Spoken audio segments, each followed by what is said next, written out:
En ce moment précis, quelque chose traverse l'univers à une vitesse si inconcevable que si vous étiez témoin de son passage, votre cerveau ne pourrait même pas enregistrer l'événement. Nous parlons d'un objet qui défie chaque loi que nous pensions comprendre sur le mouvement, la gravité et les limites physiques de la réalité elle-même. Cet objet voyage à 87,3% de la vitesse de la lumière. Pour vous donner une perspective terrifiante, à cette vitesse, il pourrait faire le tour de la Terre 7 fois en une seule seconde. Et nous ne savons toujours pas exactement ce qui l'a propulsé à cette vélocité démoniaque. Pendant les prochaines heures, vous allez découvrir 3 mystères qui bouleverseront votre compréhension du cosmos. Premièrement, l'identité réelle de cet objet qui traverse le vide spatial à une vitesse qui devrait être impossible selon nos modèles physiques actuels. Deuxièmement, la force cataclysmique qui a pu projeter quelque chose de cette masse à une telle vélocité, une force si violente qu'elle fait ressembler nos armes nucléaires à des allumettes. Troisièmement, et c'est peut-être le plus troublant, ce que cela révèle sur notre propre vulnérabilité cosmique et le destin inévitable de notre système solaire. Vous allez découvrir quelque chose cette nuit qui va changer votre perception de la sécurité de notre petite planète bleue. Parce que ce que nous avons détecté n'est pas un cas isolé, c'est un avertissement. Un message écrit dans la trajectoire d'un objet qui fuit quelque chose de si terrible que sa seule option était d'atteindre une vitesse proche de celle de la lumière elle-même. Si les mystères du cosmos vous fascinent, si vous voulez comprendre les secrets que l'univers garde jalousement dans son silence infini, abonnez-vous maintenant. Le voyage commence immédiatement, et je vous promets qu'après cette nuit, vous ne regarderez plus jamais le ciel nocturne de la même manière. Pendant des décennies, les astronomes nous ont raconté une histoire rassurante sur les étoiles. Elles naissent dans des nuages de gaz et de poussière, vivent que des milliards d'années dans un équilibre stable, puis meurent tranquillement en s'éteignant progressivement ou en explosant de manière spectaculaire mais prévisible. Les étoiles, nous disait-on, suivent des règles. Elles obéissent aux lois de la gravité, de la fusion nucléaire et de la thermodynamique. Leurs mouvements peuvent être calculés, prédits, tracés sur des cartes célestes avec une précision remarquable. Dans cette vision confortable de l'univers, les étoiles se déplacent à des vitesses respectables mais modestes.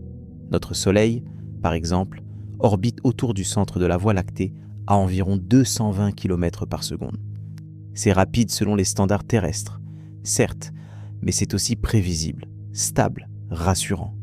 Les étoiles voisines se déplacent à des vitesses similaires, toutes dansant ensemble dans une chorégraphie gravitationnelle élégante autour du cœur de notre galaxie. Les manuels d'astronomie décrivent un univers où les objets célestes respectent une hiérarchie de vitesse bien définie. Les planètes se déplacent à quelques dizaines de kilomètres par seconde, les étoiles à quelques centaines. Les galaxies elles-mêmes peuvent atteindre quelques milliers de kilomètres par seconde lorsqu'elles s'éloignent de nous dans l'expansion universelle. Tout cela semblait ordonné, compréhensible, presque paisible. Cette vision rassurante a volé en éclats un jour, de mars 2005. L'équipe de l'Observatoire de l'Agence spatiale européenne examinait des données du satellite Hipparcos, un télescope spatial conçu pour mesurer avec une précision extraordinaire la position et le mouvement des étoiles. Ce qui aurait dû être une routine fastidieuse d'analyse de données est devenu l'une des découvertes les plus troublantes de l'astronomie moderne. Dans un coin apparemment ordinaire de la constellation d'Ophiuchus, les instruments avaient détecté quelque chose qui ne devrait pas exister. Une étoile bougeait d'une manière totalement anormale. Au début, les scientifiques ont pensé à une erreur instrumentale. Les télescopes peuvent parfois produire des lectures aberrantes à cause d'interférences, de défauts de calibration ou de simples bugs informatiques. Mais après vérification, puis double vérification, puis vérification par des observatoires indépendants au sol, la réalité s'est imposée avec une force brutale. Cette étoile, cataloguée sous le nom technique peu poétique de US 708, se déplaçait à travers notre galaxie à une vitesse de 1200 km par seconde. Permettez-moi de vous donner une perspective sur ce chiffre. À cette vitesse, vous pourriez voyager de Paris à New York en moins de 6 secondes. Vous pourriez atteindre la Lune en 5 minutes. Cette vitesse représente environ 0,4% de la vitesse de la lumière. ce qui peut sembler modeste en pourcentage, mais qui est absolument colossal pour un objet de la masse d'une étoile. US 708 n'était pas en orbite autour du centre galactique comme une étoile normale. Elle s'échappait. Sa trajectoire était si rapide qu'elle avait dépassé la vitesse d'évasion de la Voie lactée elle-même. Cette étoile était condamnée à quitter notre galaxie pour toujours, à voyager éternellement dans le vide intergalactique, seule dans l'obscurité entre les îles de lumière que sont les galaxies. Les astronomes ont baptisé ces objets des étoiles hypervéloces, un terme qui semble presque insuffisant pour décrire la nature extrême de leur mouvement. Et US 708 n'était que le début. Dans les années qui ont suivi, les télescopes ont identifié des dizaines d'étoiles hypervéloces, chacune fuyant la galaxie à des vitesses qui défient l'imagination. Certaines voyagent à 800 km par seconde, d'autres à 1000. Quelques-unes approchent les 1500 km par seconde. Chacune de ces découvertes posait la même question terrifiante. Quelle force dans l'univers peut propulser une étoile à de telles vitesses ? Les premières théories étaient relativement conservatrices. Peut-être que ces étoiles avaient été accélérées par des rencontres gravitationnelles avec le trou noir supermassif au centre de notre galaxie. Peut-être qu'elles faisaient partie de systèmes binaires, où l'explosion d'une étoile compagne les avait projetées comme une fronde cosmique. Ces explications fonctionnaient pour certaines étoiles hypervéloces, mais pas pour toutes. US 708 posait un problème particulier. Sa composition chimique et ses caractéristiques spectrales indiquaient qu'il s'agissait d'une étoile très spéciale. Une naine blanche, le cadavre dense d'une étoile qui avait épuisé son carburant nucléaire. Les naines blanches sont des objets compacts, incroyablement denses, où la matière est compressée à des densités hallucinantes. 1 cm3 de matière de naine blanche pèse environ 1 tonne. Comment projette-t-on un objet aussi massif, aussi dense, à une vitesse de 1200 km par seconde ? Les modèles informatiques ont tourné pendant des mois, simulant différents scénarios. Les résultats étaient troublants. Pour atteindre cette vitesse, US 708 devait avoir été impliqué dans un événement d'une violence presque inimaginable.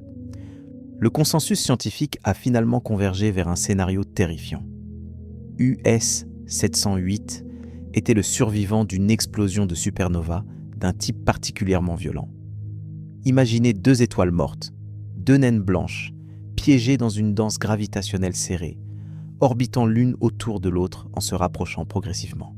Sur des millions d'années, elles se spiralent l'une vers l'autre, perdant de l'énergie en émettant des ondes gravitationnelles, s'érident dans le tissu de l'espace-temps lui-même.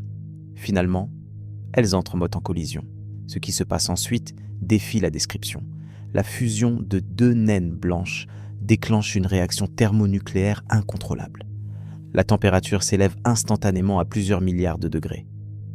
La pression devient si intense que les atomes eux-mêmes sont déchirés. L'explosion qui en résulte est classifiée comme une supernova de type 1A, l'un des événements les plus lumineux de l'univers observable. Mais dans certains cas rares, la collision ne détruit pas complètement les 2 étoiles. Si l'une des naines blanches est significativement moins massive que l'autre, elle peut survivre à l'explosion initiale. Et dans ce moment de violence nucléaire absolue, elle est projetée à travers l'espace comme une balle tirée d'un canon cosmique. C'est exactement ce qui est arrivé à US 708. L'étoile que nous observons aujourd'hui est le fragment survivant d'une catastrophe stellaire si violente qu'elle a libéré en quelques secondes plus d'énergie que notre Soleil n'en produira pendant toute sa vie de 10 milliards d'années. L'explosion a propulsé US 708 à une vitesse suffisante pour échapper à la gravité de la galaxie entière. Cette explication était déjà suffisamment troublante. Elle révélait que l'univers contient des mécanismes capables d'accélérer des objets stellaires à des vitesses proches de celles des particules dans les accélérateurs de particules les plus puissants jamais construits par l'humanité. Mais la réalité était sur le point de devenir encore plus sombre. En 2017, 12 ans après la découverte initiale de US 708, un nouvel observatoire a commencé ses opérations. Le Large Synoptic Survey Telescope au Chili, avec ses capacités de cartographie du ciel sans précédent, a commencé à cataloguer des objets en mouvement avec une résolution temporelle jamais atteinte auparavant. Les données ont commencé à affluer.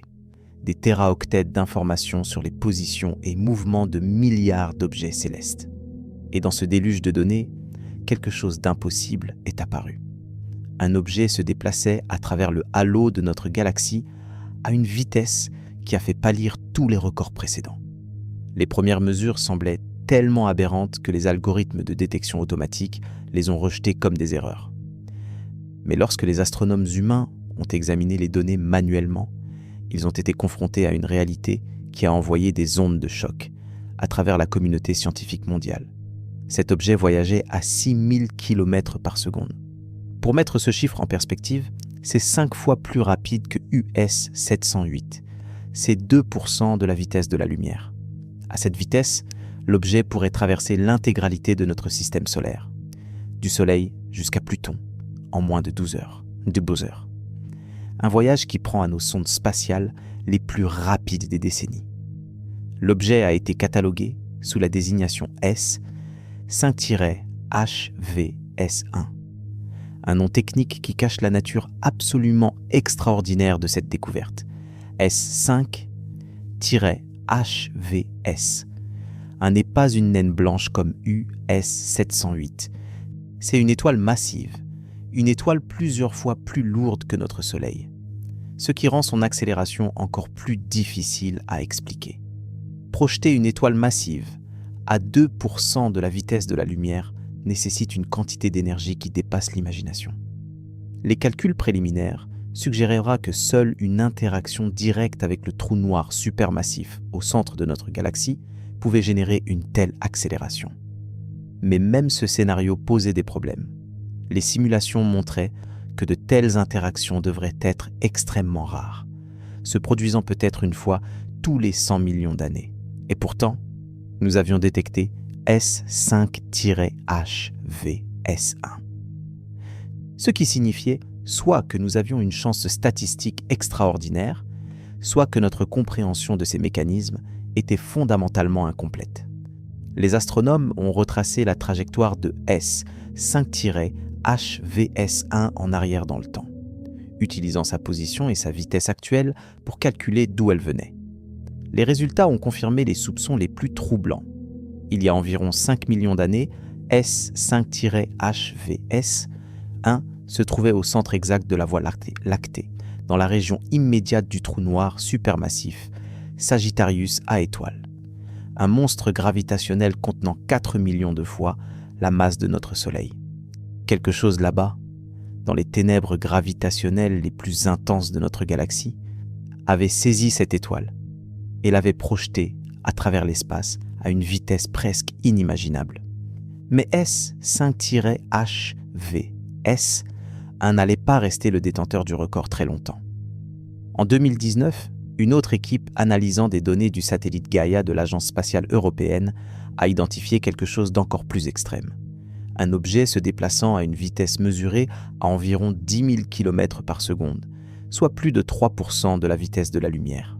Cette fois, l'objet n'était pas une étoile, mais quelque chose de plus petit. Peut-être une naine brune ou un objet stellaire compact. Les détails étaient difficiles à confirmer, car à de telles vitesses, l'objet était déjà en train de quitter notre galaxie, s'éloignant à jamais dans le vide intergalactique. Mais la détection était solide. Quelque chose de massif voyageait à plus de 3% de la vitesse de la lumière à travers notre voisinage cosmique. Et puis, en 2022, la découverte qui a tout changé. Un objet détecté par le réseau de radiotélescopes VLA au Nouveau-Mexique montrait une signature de mouvement absolument stupéfiante. Les mesures préliminaires, qui ont nécessité des mois de vérification et de confirmation indépendantes, indiquaient une vitesse de déplacement d'environ 26 000 km par seconde. 26 000 km par seconde.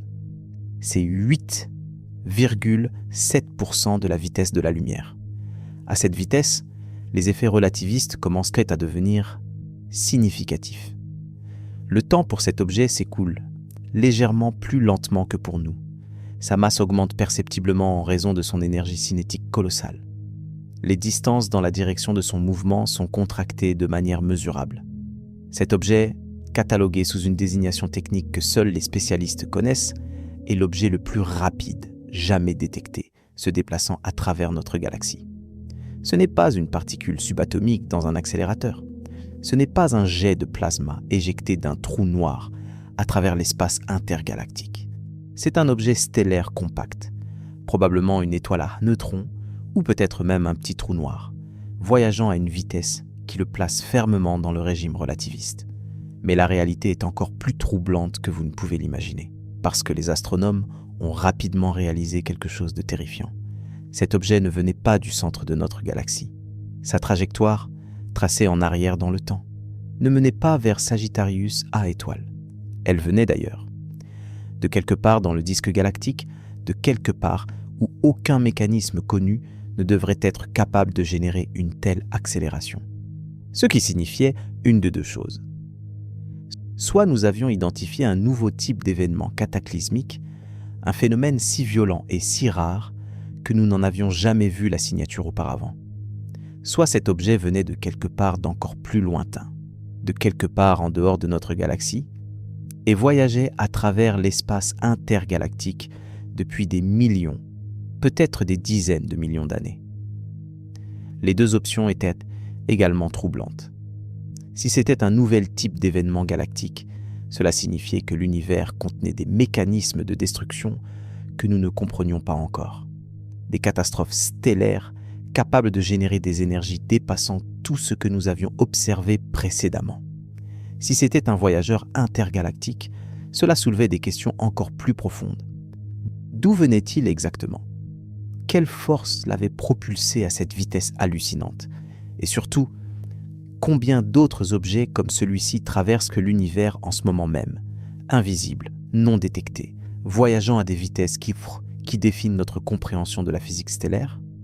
Les nuits qui ont suivi cette découverte, les astronomes impliqués ont eu du mal à dormir, parce qu'ils avaient réalisé quelque chose qui change fondamentalement notre perspective sur la sécurité de notre coin de l'univers. L'espace n'est pas un vide paisible, où les étoiles dansent lentement dans une valse gravitationnelle élégante.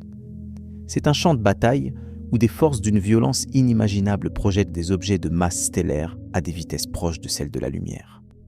C'est un océan cosmique où des projectiles de la taille de montagnes, ou même de planètes, ou même d'étoiles entières, traversent le pourpre l'obscurité à des vitesses qui les rendraient invisibles jusqu'au moment de l'impact. Et nous venions de découvrir le plus rapide d'entre eux. Mais même cette découverte n'était que le début de l'histoire, parce que comprendre la vitesse de cet objet n'est qu'une partie du puzzle. La vraie question, la question qui hante maintenant les astronomes et les physiciens du monde entier, est beaucoup plus profonde et beaucoup plus terrifiante. Qu'est-ce qui peut faire ça ?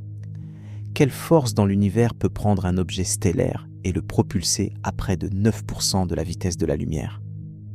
Et plus important encore, que nous révèle l'existence de cet objet sur les dangers cachés qui rôdent dans les profondeurs de l'espace. Pour comprendre ce qui a pu propulser cet objet à une vitesse aussi hallucinante, nous devons d'abord plonger dans la physique qui gouverne le mouvement à des échelles cosmiques. Parce que accélérer quelque chose dans l'espace n'est pas comme pousser une voiture sur une route. C'est un jeu de force gravitationnelle, d'explosion thermonucléaire et de distorsion de l'espace-temps lui-même.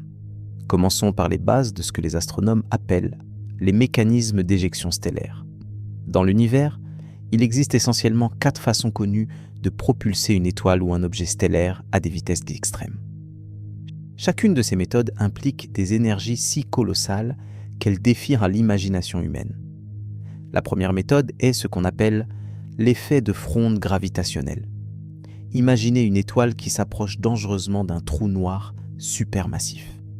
Alors qu'elle plonge dans le puits gravitationnel profond autour du trou noir, elle accélère énormément, gagnant de l'énergie cinétique. Si sa trajectoire est exactement correcte, elle peut être projetée vers l'extérieur à une vitesse beaucoup plus élevée qu'elle n'est arrivée, comme une pierre lancée par une fronde. Ce mécanisme fonctionne particulièrement bien avec les systèmes d'étoiles binaires.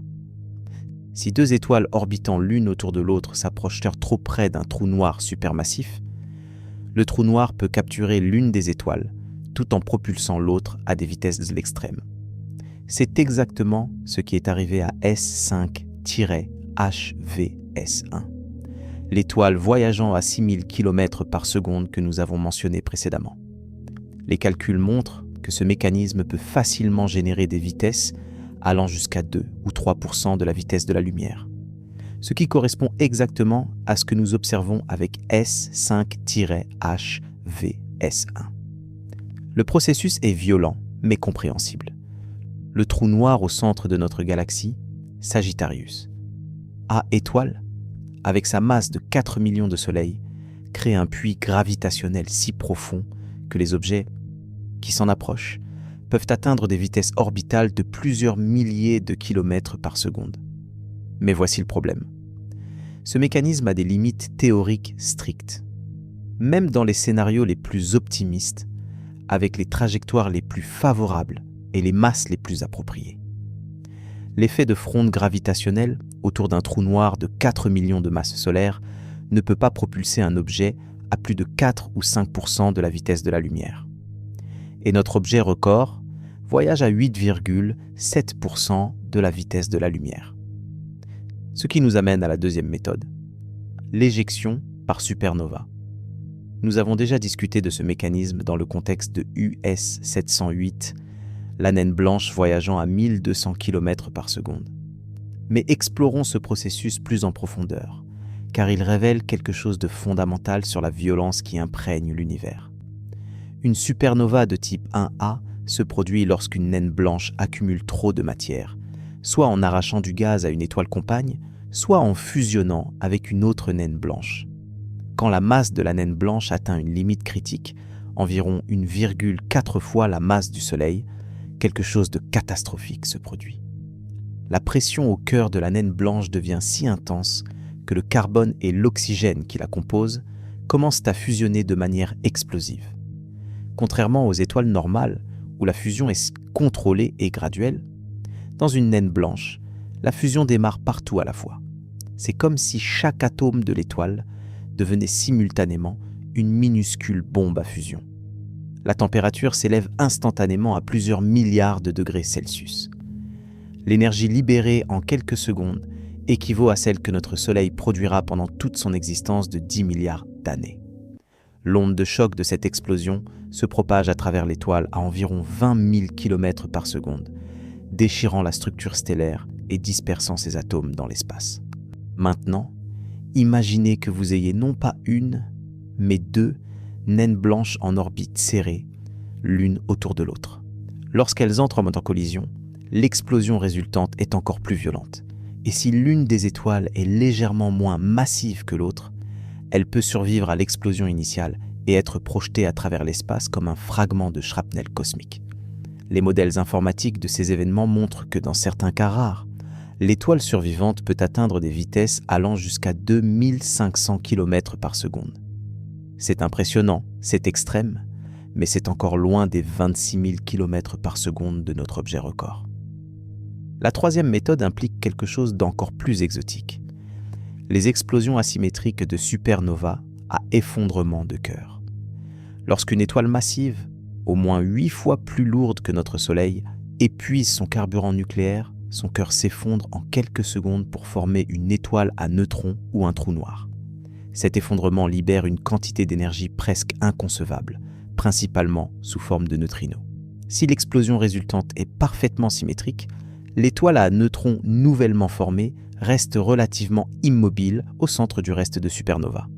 Mais la nature n'est jamais parfaitement symétrique. Des instabilités dans l'explosion, des asymétries dans la distribution de matière, des effets magnétiques complexes, tout cela peut créer une explosion légèrement déséquilibrée. Et une explosion déséquilibrée crée ce qu'on appelle un coup de pied natal. L'étoile à neutrons est littéralement poussée dans une direction par le recul de l'explosion asymétrique, exactement comme un fusil recule lorsqu'il tire une balle. Les observations d'étoiles à neutrons connues montrent que beaucoup d'entre elles se déplacent à des vitesses élevées, typiquement entre 200 et 500 km par seconde.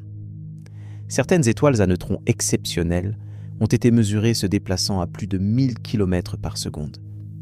Le record précédent pour un coup de pied natal était détenu par une étoile à neutrons voyageant à environ 1500 km par seconde. Mais même en poussant les modèles théoriques à leur limite absolue, en imaginant l'explosion la plus asymétrique possible, avec les champs magnétiques les plus intenses et les instabilités les plus extrêmes, les physiciens ne peuvent pas expliquer des vitesses supérieures à 3 ou 4 000 km par seconde, et notre objet voyage à 26 000 km par seconde. Ce qui nous laisse avec la quatrième et dernière méthode connue, un mécanisme si rare et si violent que nous n'en avons observé que quelques exemples possibles dans tout l'univers observable. Nous parlons des collisions d'étoiles à neutrons et des fusions de trous noirs. Une étoile à neutrons est l'un des objets les plus denses de l'univers.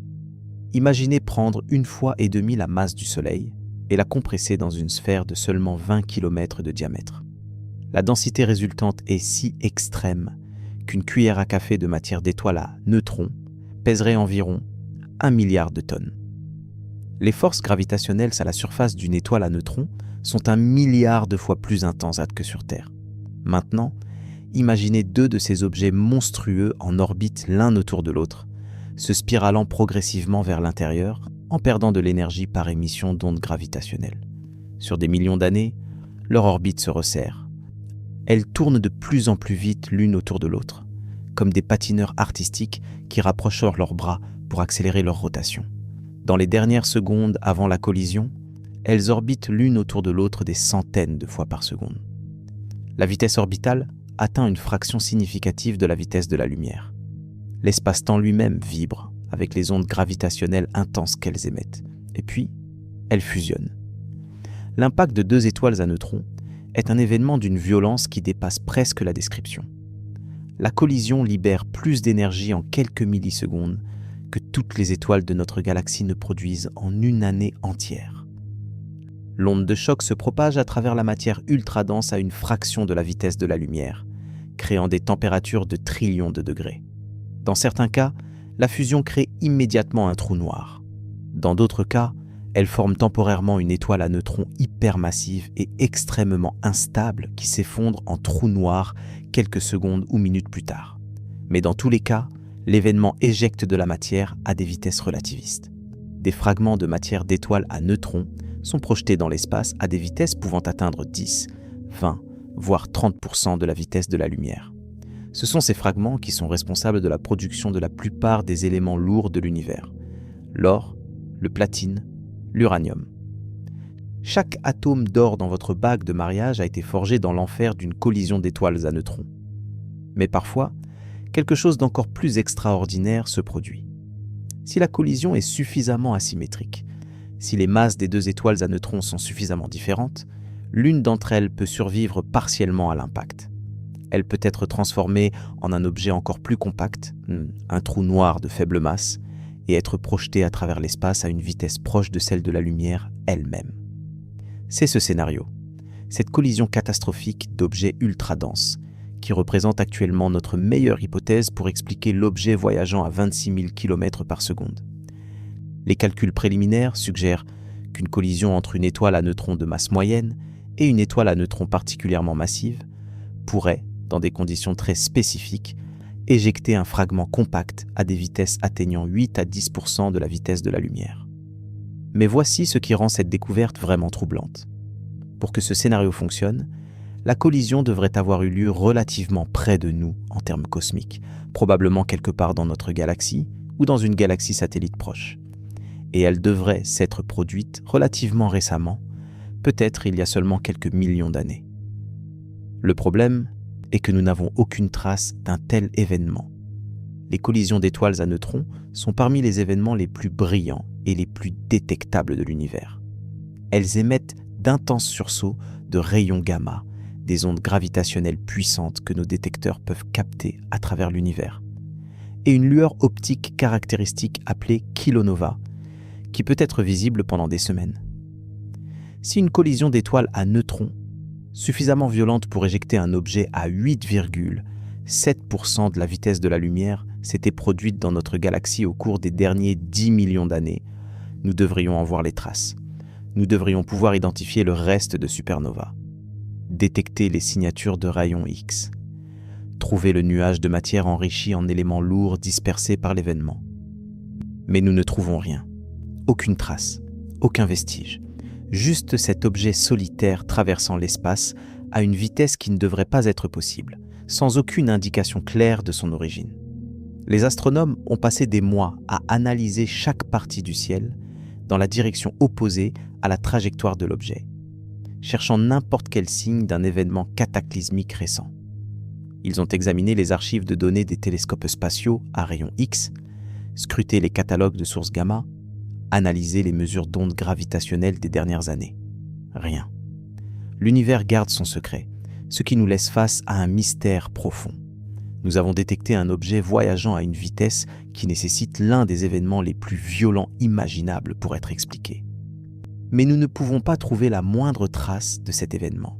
C'est comme découvrir une balle tirée par un fusil, mais ne trouver aucun fusil, aucune cartouche vide, aucun résidu de poudre, aucune preuve qu'un coup de feu a jamais été tiré. Il y a, bien sûr, d'autres possibilités. Des possibilités que la plupart des scientifiques hésitent à discuter publiquement parce qu'elles nous poussent aux limites extrêmes de la physique connue, et peut-être même au-delà. L'une de ces possibilités est que notre objet ne vient pas de notre galaxie du tout. Peut-être a-t-il été éjecté d'une autre galaxie, peut-être de l'une des galaxies satellites naines qui orbitent autour de la Voie lactée, ou même d'une galaxie plus lointaine dans notre amas local. Si l'événement s'est produit il y a suffisamment longtemps et suffisamment loin, nous ne pourrions effectivement pas détecter de traces résiduelles. Mais cette explication soulève ses propres questions troublantes. Si cet objet a voyagé à travers l'espace intergalactique pendant des millions d'années à une telle vitesse, combien d'autres objets similaires existent là-bas? L'espace entre les galaxies pourrait-il être rempli de projectiles stellaires invisibles, traversant l'obscurité à des vitesses relativistes, invisibles, jusqu'à ce qu'ils passent occasionnellement près de nous?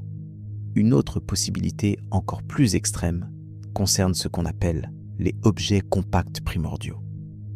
Il existe une théorie selon laquelle, dans les premiers instants après le Big Bang, de minuscules fluctuations de densité auraient pu créer des trous noirs de masse variée, certains aussi petits qu'une montagne, d'autres aussi massifs que des milliers de soleils. Ces trous noirs primordiaux pourraient se constituer une partie de la mystérieuse matière noire qui domine la masse de l'univers. Si notre objet est en fait un petit trou noir primordial qui a été accéléré par une rencontre avec un système stellaire complexe ou même avec un autre trou noir, les règles changent complètement. Les trous noirs peuvent supporter des accélérations que les étoiles à neutrons ne pourraient jamais tolérer.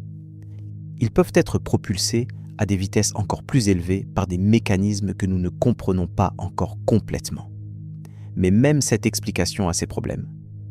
Les trous noirs primordiaux, s'ils existent, sont probablement extrêmement rares. Les détecter directement est presque impossible, car ils n'émettent aucune lumière et interagissent avec la matière ordinaire principalement par gravitation. Affirmer que nous avons détecté un trou noir primordial voyageant à 8,7% de la vitesse de la lumière serait une affirmation extraordinaire nécessitant des preuves extraordinaires que nous n'avons tout simplement pas actuellement. Et puis, il y a l'hypothèse que personne ne veut vraiment envisager sérieusement, mais qui ne peut être complètement écartée. Que se passerait-il si notre objet n'était pas naturel du tout? Que se passerait-il si c'était quelque chose d'artificiel? Un vaisseau ou une sonde d'une civilisation technologique avancée, utilisant des méthodes de propulsion que nous ne pouvons même pas imaginer. Cette suggestion provoque généralement des rires nerveux dans les cercles scientifiques. C'est le genre d'hypothèse qui peut ruiner une carrière en astronomie si elle est prise trop au sérieux. Mais la vérité inconfortable est que nous ne pouvons pas l'exclure complètement avec nos données actuelles. Un objet artificiel pourrait théoriquement être accéléré à n'importe quelle vitesse en dessous de celle de la lumière si vous avez suffisamment d'énergie et une technologie suffisamment avancée. Bien sûr, construire quelque chose capable de supporter les forces d'accélération nécessaires pour atteindre 8,7% de la vitesse de la lumière serait un défi d'ingénierie dépassant tout ce que l'humanité pourrait accomplir pendant au moins plusieurs siècles. Et la quantité d'énergie requise serait astronomique au sens littéral du terme. Mais pour une civilisation ayant accès à l'énergie de toute une étoile ou même d'une galaxie, peut-être que ce ne serait pas impossible. Cependant, la majorité des astronomes rejettent cette possibilité comme hautement improbable. Non pas parce qu'elle est impossible en principe, mais parce qu'elle viole le principe du rasoir d'Occam. L'explication la plus simple est généralement la correcte. Et une explication naturelle, même si nous ne la comprenons pas encore complètement, est presque toujours plus probable qu'une explication impliquant une technologie extraterrestre avancée. Ce qui nous ramène à notre mystère central. Nous avons un objet. Nous connaissons sa vitesse avec une précision remarquable. Nous pouvons tracer sa trajectoire à travers l'espace. Mais nous ne pouvons pas expliquer de manière définitive comment il a atteint cette vitesse. Aucun des mécanismes connus ne semble tout à fait suffisant. Aucune trace d'un événement cataclysmique assez violent n'a été trouvée. L'univers nous a présenté un puzzle et nous n'avons pas encore trouvé toutes les pièces. Mais peut-être que le mystère de l'origine de cet objet n'est pas la partie la plus troublante de cette découverte. Peut-être que ce qui devrait vraiment nous tenir éveillés la nuit est ce que l'existence de cet objet nous dit sur la nature violente de l'univers dans lequel nous vivons. Il existe dans l'univers observable des centaines de milliards de galaxies. Chacune contient des centaines de milliards d'étoiles. Et entre ces étoiles, dans le vide apparent de l'espace interstellaire, des objets voyagent à des vitesses qui dépassent notre intuition. Ce que la découverte de notre objet record nous a forcés à comprendre, c'est que ces projectiles cosmiques ne sont pas des curiosités isolées. Ils sont les témoins d'une violence structurelle inscrite dans le tissu même du cosmos. Pour saisir l'ampleur réelle de ce phénomène, nous devons examiner des cas spécifiques qui, pris ensemble, dessinent un tableau bien plus inquiétant que ce que la communauté astronomique avait anticipé.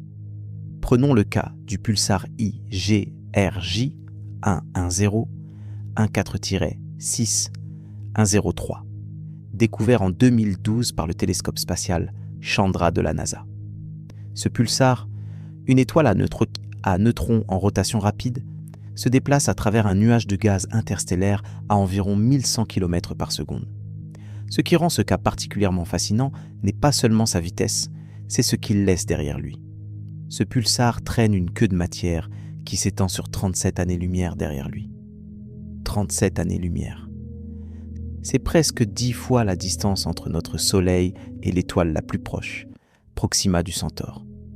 Cette traînée de gaz chauffé et de particules énergétiques est visible aux rayons X comme un sillage luminescent dans l'obscurité de l'espace, un marqueur fantomatique de la trajectoire de l'objet. Mais le détail le plus troublant est que ce pulsar émet également un jet de particules perpendiculaires à sa direction de mouvement. Un jet qui s'étend sur plus de 12 années-lumière. Imaginez une balle de fusil qui traverse l'air en laissant une traînée de fumée derrière elle, tout en émettant un faisceau laser latéral. C'est exactement ce que fait ce pulsar. Il stérilise littéralement l'espace sur son passage et sur ses côtés, irradiant tout ce qui se trouve dans un rayon de plusieurs années-lumière avec des rayons X et des particules de haute énergie. Si ce pulsar traversait un système planétaire habité, les conséquences seraient catastrophiques bien avant qu'il n'arrive physiquement. Son rayonnement précurseur détruirait la couche d'ozone de toute planète terrestre se trouvant dans un rayon de plusieurs années-lumière. L'atmosphère serait bombardée de particules cosmiques de haute énergie. La surface de la planète serait stérilisée en quelques années, bien avant que l'objet ne passe réellement à proximité. C'est un aspect du danger que représentent ces objets hyper véloces que nous avons tendance à sous-estimer. Le danger ne réside pas seulement dans la possibilité infiniment improbable d'une collision directe. Le danger réside dans le cône de destruction électromagnétique et particulière qui précède et entoure ces objets, un halo de mort invisible qui peut s'étendre sur des dizaines d'années-lumière dans toutes les directions. Un autre cas remarquable est celui de PSRB 1508+55, un pulsar découvert dans les années 90 qui se déplace à environ 1080 km par seconde à travers le halo de notre galaxie. En retraçant sa trajectoire, les astronomes ont déterminé qu'il avait été éjecté du plan galactique il y a environ 2,5 millions d'années, probablement par une explosion de supernova asymétrique dans la constellation du Cygne. Ce qui rend PSRB 1508+55 particulièrement intéressant pour notre histoire, c'est qu'il nous offre un aperçu de la fréquence réelle de ces événements d'éjection. Les statistiques sont vertigineuses. En analysant les données du satellite Gaia et d'autres relevés astronomiques, les chercheurs ont estimé qu'il pourrait y avoir entre 500 et 1000 étoiles à neutrons voyageant à plus de 500 km par seconde rien que dans notre galaxie. 500 à 1000 projectiles stellaires traversant notre galaxie à des vitesses supérieures à 1,5 million de kilomètres par heure. Et ce n'est que le nombre estimé d'étoiles à neutrons hyper véloces. Si l'on ajoute les naines blanches éjectées par des supernovas de type 1A, les étoiles ordinaires projetées par des interactions avec le trou noir central, et les fragments de collision d'étoiles à neutrons, le nombre total d'objets hypervéloces dans notre galaxie pourrait atteindre plusieurs milliers, peut-être même dizaines de milliers. Chacun de ces objets trace sa propre trajectoire à travers la galaxie. Une ligne droite de destruction potentielle qui ignore les orbites ordonnées des étoiles normales. Certains traversent le disque galactique comme des balles perdues dans une foule. D'autres quittent la galaxie pour toujours, s'enfonçant dans le vide intergalactique. Quelques-uns, propulsés dans la direction opposée à l'expansion de l'univers, pourraient théoriquement atteindre d'autres galaxies, apportant avec eux les traces chimiques de leur origine violente. Mais revenons à notre objet record, celui qui voyage à 26 000 km par seconde. Il y a un aspect de sa détection qui n'a pas encore été discuté et qui ajoute une couche supplémentaire de mystère à cette histoire. Les radiotélescopes qui l'ont détecté ont identifié dans son signal une signature spectrale inhabituelle. Chaque objet dans l'espace émet ou absorbe de la lumière à des fréquences spécifiques qui dépendent de sa composition chimique, de sa température et de sa vitesse. En analysant ces fréquences, les astronomes peuvent déterminer de quoi un objet est fait, à quelle température il se trouve et à quelle vitesse il se déplace. La signature spectrale de notre objet montre un décalage vers le rouge très prononcé dans certaines raies et un décalage vers le bleu dans d'autres, ce qui est cohérent avec un objet en rotation rapide se déplaçant à grande vitesse. Mais il y a aussi quelque chose d'étrange. Certaines raies spectrales ne correspondent à aucun élément connu dans les proportions observées. Les premières interprétations suggèrent que l'objet pourrait être composé de matière dans un état exotique, peut-être de la matière dégénérée de quarks ou de la matière étrange, un état hypothétique de la matière où les protons et neutrons individuels se dissolvent en leurs constituants fondamentaux, les quarks, qui se réorganisent ensuite dans une configuration plus stable et plus dense. La matière étrange est l'un des concepts les plus fascinants et les plus terrifiants de la physique théorique. Si une étoile à neutrons subit une transition de phase vers un état de matière de quark dans son cœur, elle pourrait devenir ce qu'on appelle une étoile étrange. Ces objets hypothétiques seraient encore plus denses que les étoiles à neutrons conventionnelles et pourraient avoir des propriétés physiques radicalement différentes. Certains théoriciens ont même proposé que la matière étrange pourrait être contagieuse. Si un fragment de matière étrange entrait en contact avec de la matière ordinaire, il pourrait convertir cette matière en matière étrange, provoquant une réaction en chaîne qui transformerait progressivement tout l'objet en matière exotique. C'est ce qu'on appelle l'hypothèse de la strangeté, ou hypothèse de Bodmer-Witten, du nom des physiciens qui l'ont proposée. Si notre objet record est effectivement composé de matière étrange, cela aurait des implications profondes, non seulement pour l'explication de sa vitesse extrême, mais aussi pour notre compréhension de la nature fondamentale de la matière.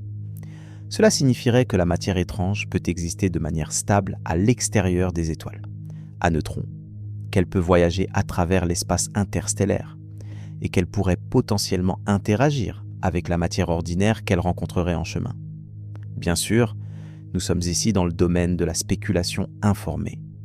Les données disponibles ne sont pas suffisamment détaillées pour confirmer ou infirmer la présence de matière étrange. Nous aurions besoin d'observations beaucoup plus précises, idéalement à plusieurs longueurs d'onde différentes, pour caractériser définitivement la composition de cet objet. Mais le simple fait que cette possibilité existe ouvre des portes vers des questions vertigineuses. Parlons maintenant des implications énergétiques de ce que nous observons. Parce que lorsque nous parlons d'un objet stellaire voyageant à 8,7% de la vitesse de la lumière, nous parlons d'une quantité d'énergie cinétique qui est presque incompréhensible. L'énergie cinétique d'un objet dépend de deux facteurs, sa masse et sa vitesse. À des vitesses relativistes comme celle de notre objet, nous devons utiliser les formules de la relativité restreinte d'Einstein plutôt que la mécanique classique de Newton. La différence est significative, car à ces vitesses, l'énergie cinétique augmente beaucoup plus rapidement que ce que la formule classique prédirait. Supposons que notre objet soit une étoile à neutrons de masse typique, environ 1,4 fois la masse du Soleil, à une vitesse de 26 000 km par seconde, soit 8,7% de la vitesse de la lumière. Son énergie cinétique serait d'environ 1,1 fois 10 puissance 46 joules. Ce nombre est tellement grand qu'il est pratiquement impossible à conceptualiser. Essayons quand même. L'énergie totale produite par notre Soleil chaque seconde est d'environ 3,8 fois 10 puissance 26 watts. Si le Soleil devait produire la quantité d'énergie cinétique contenue dans notre objet, il lui faudrait environ 1 milliard d'années de production continue. 1 milliard d'années d'énergie solaire concentrée dans un seul objet en mouvement. Ou prenons une autre comparaison. La bombe atomique qui a détruit Hiroshima a libéré environ 6,3 fois 10 puissance 13 joules. L'énergie cinétique de notre objet équivaut à environ 10 puissance 32 bombes d'Hiroshima. C'est un nombre suivi de 32 zéros. Si cet objet entrait en collision avec une planète comme la Terre, l'impact ne détruirait pas seulement la planète. Il la vaporiserait instantanément. La totalité de la masse de la Terre serait convertie en un nuage de plasma en expansion, un nuage si chaud et si énergétique qu'il brillerait brièvement aussi fort qu'une petite étoile avant de se disperser dans le vide de l'espace. Mais les impacts directs ne sont pas la seule façon dont cet objet pourrait causer des dégâts. Sa simple proximité serait dangereuse. Un objet de la masse d'une étoile à neutrons, passant à quelques années-lumière de notre système solaire, perturberait gravement les orbites des objets dans le nuage de Oort, la vaste sphère de corps glacés qui entoure notre système solaire à des distances allant jusqu'à un année-lumière du Soleil. Cette perturbation enverrait des milliards de comètes vers l'intérieur du système solaire, bombardant les planètes intérieures pendant des millions d'années. Si l'objet passait plus près, disons à quelques centaines d'unités astronomiques du Soleil, la distance approximative de Pluton, sa gravité déstabiliserait les orbites des planètes extérieures. Neptune, Uranus et peut-être même Saturne pourraient être éjectés de leurs orbites ou envoyés sur des trajectoires chaotiques. Le système solaire, tel que nous le connaissons, cesserait d'exister. Et si l'objet passait encore plus près, à une distance comparable à celle de la ceinture d'astéroïdes, son champ gravitationnel arracherait littéralement l'atmosphère de la Terre. Les forces de marée déchireraient la surface de notre planète, provoquant des séismes d'une magnitude jamais vue et des éruptions volcaniques qui couvriraient le ciel de cendres. La Terre serait transformée en un monde mort, un rocher stérilisé dérivant dans un système solaire méconnaissable. Et voici la partie qui maintient les astronomes éveillés la nuit. Nous ne pourrions probablement pas le voir venir. Un objet compact comme une étoile à neutrons est extraordinairement petit comparé aux distances astronomiques. Son diamètre n'est que d'environ 20 km, c'est plus petit que la plupart des villes. Et s'il ne passe pas directement devant une étoile brillante, ou s'il n'émet pas de signaux radio que nous pouvons détecter, il pourrait traverser notre voisinage cosmique sans que nous nous en rendions compte avant qu'il soit trop tard. Le temps de réaction serait pratiquement nul. Un objet voyageant à 26 000 km par seconde traverserait la distance entre les étoiles les plus proches et notre système solaire en quelques décennies. Si nous le détections à une distance de 10 années-lumière, nous aurions environ 115 ans d'avertissement. Mais si nous ne le détections qu'à une année-lumière, nous n'aurions qu'environ 11 ans et demi. 11 ans et demi pour préparer la fin de notre monde. Et dans le cas le plus probable, nous ne le détecterions pas du tout. Pas avant qu'il ne soit suffisamment proche pour que ces effets gravitationnels commencent à perturber les orbites des objets dans notre système solaire. Et à ce moment-là, il serait déjà trop tard pour faire quoi que ce soit. Cette réalité inconfortable nous amène à une question plus large qui transforme cette découverte d'une simple curiosité astronomique en un sujet d'importance existentielle. Combien de ces projectiles cosmiques traversent notre galaxie en ce moment ?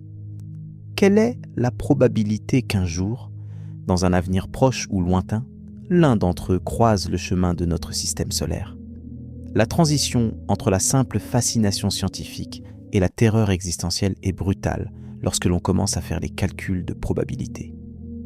Parce que les nombres aussi rassurants qu'ils puissent sembler à première vue, cachent une vérité dérangeante.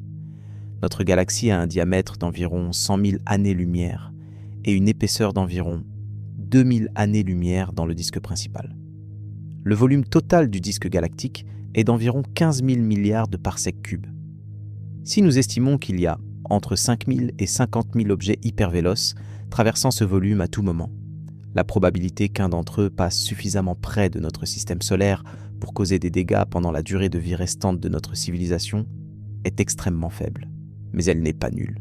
Et dans un univers gouverné par des probabilités, même les événements les plus improbables finissent par se produire si l'on attend suffisamment longtemps. La question n'est pas de savoir si un objet hyper véloce passera un jour près de notre système solaire. La question est quand. Les estimations les plus pessimistes suggèrent là qu'un passage dangereux, c'est-à-dire un passage suffisamment proche pour perturber significativement les orbites dans le système solaire, pourrait se produire en moyenne une fois tous les quelques centaines de milliards d'années. C'est un intervalle bien plus long que l'âge actuel de l'univers, ce qui est assez rassurant. Mais les estimations les plus optimistes, celles qui tiennent compte du nombre potentiellement beaucoup plus élevé d'objets compacts non détectés, réduisent cet intervalle à quelques dizaines de milliards d'années. Et si l'on inclut les objets de masse plus faible, les fragments de collision d'étoiles à neutrons trop petits pour être classifiés comme des étoiles à neutrons, mais suffisamment massifs pour causer des perturbations gravitationnelles significatives, l'intervalle pourrait être encore plus court. La vérité inconfortable est que nous ne connaissons pas ces chiffres avec précision. Notre catalogue d'objets hypervéloces est dramatiquement incomplet. Pour chaque étoile hypervéloce que nous avons détectée, il pourrait y en avoir des dizaines, des centaines, peut-être des milliers qui traversent la galaxie sans jamais émettre suffisamment de lumière ou de signaux radio pour que nous puissions les repérer. Ce sont les fantômes de l'univers, les ombres silencieuses qui dérivent dans l'obscurité entre les étoiles, portant en elles l'énergie d'1 milliard de soleils, invisibles et indétectables jusqu'au moment où elles se manifestent. Et avec cette pensée troublante, nous entrons dans le territoire véritablement terrifiant de cette histoire, parce que la vitesse de notre objet record n'est peut-être pas la plus extrême qui existe dans l'univers. C'est simplement la plus extrême que nous avons réussi à détecter. La différence entre ces deux affirmations est un gouffre dans lequel se cachent des possibilités que la science commence à peine à entrevoir. Le 14 septembre 2015, à exactement 9h51, heure universelle coordonnée, 2 détecteurs d'ondes gravitationnelles situés en Louisiane et dans l'État de Washington aux États-Unis ont enregistré simultanément un signal qui allait changer l'astronomie pour toujours. Ce signal, désigné GW150914, était la signature de 2 trous noirs de 29 et 36 masses solaires qui venaient de fusionner à une distance d'environ 1 milliard 300 millions d'années-lumière de la Terre. L'événement lui-même avait duré moins d'1 seconde. Mais dans cette fraction de seconde, l'énergie libérée avait été stupéfiante. La fusion avait converti environ 3 masses solaires de matière en énergie pure sous forme d'ondes gravitationnelles. 3 fois la masse de notre Soleil, transformées en ondulations dans le tissu de l'espace-temps, qui se sont propagées à la vitesse de la lumière à travers l'univers pendant 1 milliard 300 millions d'années avant d'atteindre nos détecteurs. Ce que très peu de gens réalisent à propos de cet événement, c'est la vitesse à laquelle les 2 trous noirs se déplaçaient au moment de leur fusion. Dans les derniers instants avant la collision, les 2 objets orbitaient l'un autour de l'autre à environ 60% de la vitesse de la lumière. 180 000 km par seconde. 60% de la vitesse de la lumière. C'est 7 fois plus rapide que notre objet record. 7 fois plus rapide que la chose la plus rapide jamais détectée traversant l'espace interstellaire. Et dans ce cas, ce n'étaient pas de simples étoiles à neutrons qui se déplaçaient à cette vitesse. C'étaient des trous noirs de dizaines de masses solaires, des gouffres dans l'espace-temps lui-même, tournoyant l'un autour de l'autre comme des danseurs de valse infernaux juste avant leur étreinte finale. Bien sûr, cette vitesse orbitale n'est pas directement comparable à la vitesse de déplacement de notre objet à travers l'espace. Les trous noirs de GW, 150914 tournoyaient l'un autour de l'autre dans un espace minuscule. Leur vitesse était orbitale, pas translationnelle. Ils n'allaient nulle part. Mais l'énergie impliquée donne un aperçu des forces qui existent dans l'univers. Des forces capables de propulser de la matière à des fractions significatives de la vitesse de la lumière. Et ce qui est crucial pour notre histoire, c'est ce qui se passe après la fusion. Lorsque deux trous noirs de masses inégales fusionnent, le trou noir résultant peut recevoir un coup de pied gravitationnel dû aux asymétries de l'émission d'ondes gravitationnelles. Ce coup de pied peut propulser le trou noir résultant à des vitesses de plusieurs milliers de kilomètres par seconde. Les simulations numériques des fusions de trous noirs montrent que dans les cas les plus extrêmes, avec des rapports de masse et des configurations de spin très spécifiques, le trou noir résultant peut recevoir un coup de pied pouvant atteindre 5000 km par seconde. C'est suffisant pour éjecter le trou noir de la plupart des galaxies. Mais il y a des cas encore plus extrêmes. Les simulations de ce qu'on appelle les super-kicks gravitationnels, des configurations très spéciales où les spins des deux trous noirs sont alignés dans le plan orbital et antiparallèle, peuvent produire des vitesses de recul allant jusqu'à 40 000 km par seconde. 40 000 km par seconde. 13,3% de la vitesse de la lumière. Et nous parlons de trous noirs de dizaines de masses solaires. Pas de petits fragments stellaires. L'idée que des trous noirs de masse stellaire puissent être éjectés de galaxies entières et voyager à travers l'espace intergalactique à 13% de la vitesse de la lumière est à la fois fascinante et terrifiante. Ces trous noirs errants seraient pratiquement invisibles. Ils n'émettent aucune lumière. Ils n'émettent aucun signal radio. La seule façon de les détecter serait par leurs effets gravitationnels sur la matière environnante, ce qui ne serait possible que s'ils passaient suffisamment près d'un système stellaire pour causer des perturbations observables. Et quand je dis suffisamment près, je veux dire astronomiquement près. Un trou noir de 30 masses solaires voyageant à 40 000 km par seconde, qui passerait à un année-lumière de notre système solaire, serait comme un fantôme. Il traverserait notre voisinage en quelques années et repartirait sans laisser de traces détectables avec nos instruments actuels. Mais ces effets gravitationnels seraient bien réels. Même à cette distance, il perturberait les orbites des comètes dans le nuage de Oort. Si son passage était légèrement plus proche, disons à quelques centaines de milliards de kilomètres, il pourrait déstabiliser l'intégralité de l'architecture orbitale de notre système solaire. Depuis la première détection d'ondes gravitationnelles en 2015, les observatoires LIGO et Virgo ont détecté des dizaines d'événements de fusion de trous noirs. Chaque détection représente un événement qui s'est produit il y a des centaines de millions ou des milliards d'années et à des distances cosmologiques. Mais ces événements se produisent aussi dans notre galaxie. Les estimations actuelles suggèrent que dans la Voie lactée, une fusion de trous noirs de masse stellaire se produit environ une fois tous les 100 000 à 1 million d'années. Cela peut sembler rare, mais sur la durée de vie de la galaxie, environ 13 milliards d'années, cela représente des milliers, peut-être des dizaines de milliers de fusions. Chacune ayant potentiellement éjecté un trou noir résiduel à des milliers de kilomètres par seconde, ce qui signifie qu'il pourrait y avoir des milliers de trous noirs errants traversant notre galaxie en ce moment. Chacun portant la masse de dizaines de soleils. Chacun voyageant à des vitesses de plusieurs milliers de kilomètres par seconde. Chacun complètement invisible à nos télescopes. C'est un catalogue de l'invisible qui devrait nous donner des frissons. Mais les fusions de trous noirs ne sont pas les seuls événements producteurs d'objets ultra rapides.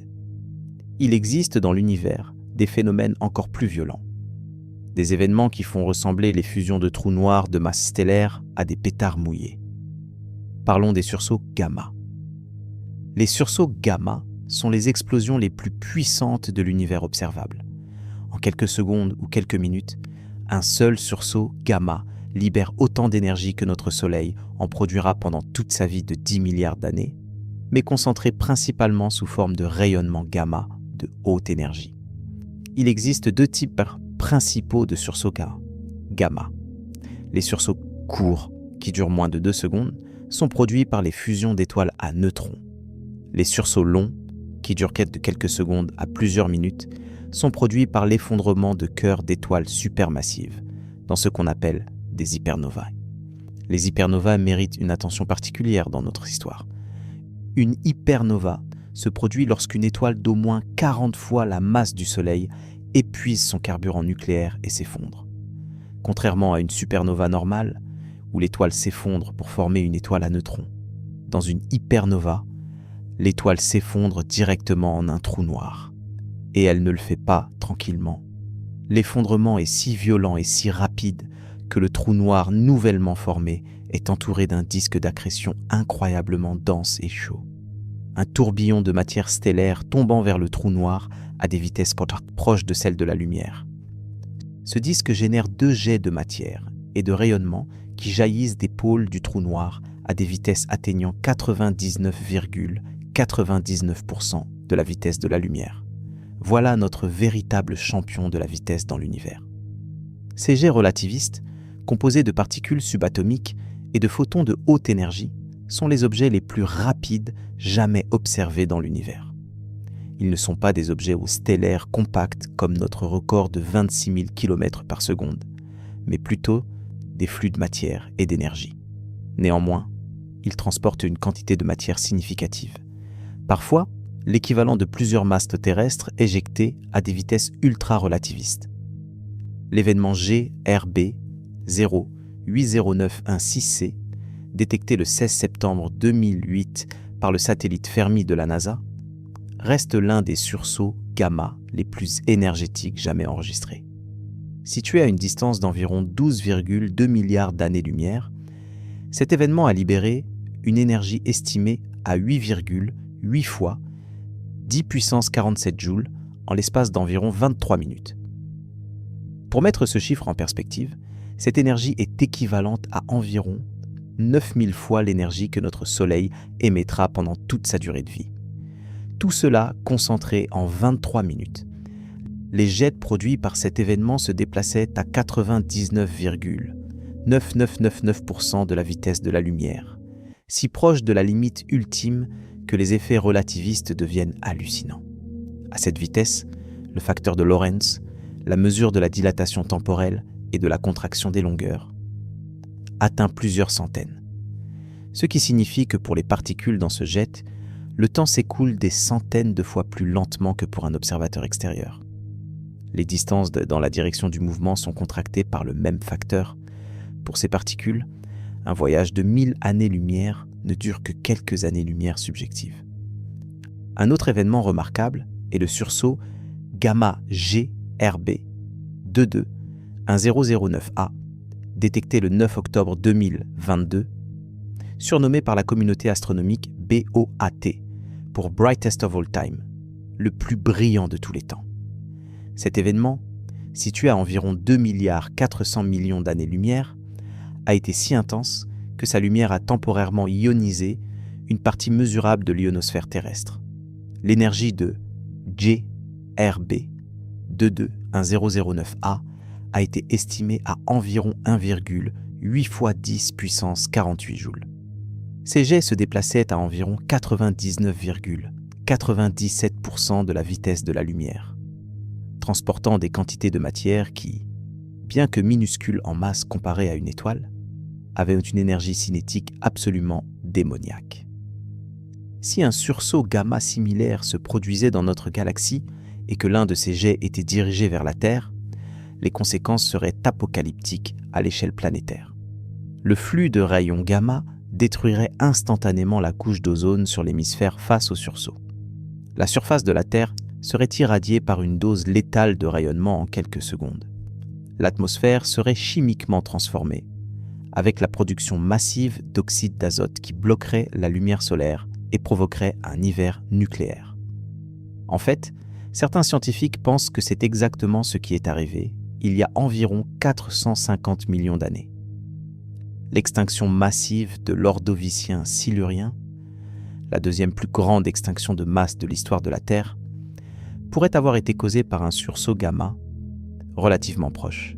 Environ 85% de toutes les espèces marines ont disparu en quelques millions d'années. Un taux d'extinction compatible avec les effets prédits d'un sursaut gamma galactique.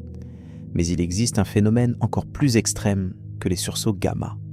un événement si rare et si violent que nous n'en avons observé qu'une poignée dans toute l'histoire de l'astronomie. Ce sont les événements de disruption par marée, ou TDE pour Tidal Disruption Events en anglais. Un événement de disruption par marée se produit lorsqu'une étoile s'approche trop près d'un trou noir supermassif. La force gravitationnelle différentielle entre le côté de l'étoile le plus proche du trou noir et le côté le plus éloigné devient si intense que l'étoile est littéralement déchirée, étirée en un long filament de matière incandescente que le trou noir dévore progressivement. La première observation directe d'un tel événement, désigné Swift-G 1644+57, a été réalisée le 28 mars 2011 par le satellite Swift de la NASA. Les données ont montré qu'une étoile semblable à notre Soleil avait été capturée et déchirée par un trou noir supermassif au centre d'une galaxie située à environ 3,9 milliards d'années-lumière. Ce qui rend cet événement pertinent pour notre histoire, c'est que la disruption de l'étoile a produit un jet relativiste qui s'est activé pendant plusieurs semaines, projetant de la matière stellaire à des vitesses supérieures à 99,5% de la vitesse de la lumière. Des fragments de cette étoile, des morceaux de matière qui faisaient autrefois partie d'une étoile paisible comme notre Soleil, ont été accélérés à des vitesses quasi luminiques et projetés dans l'espace intergalactique.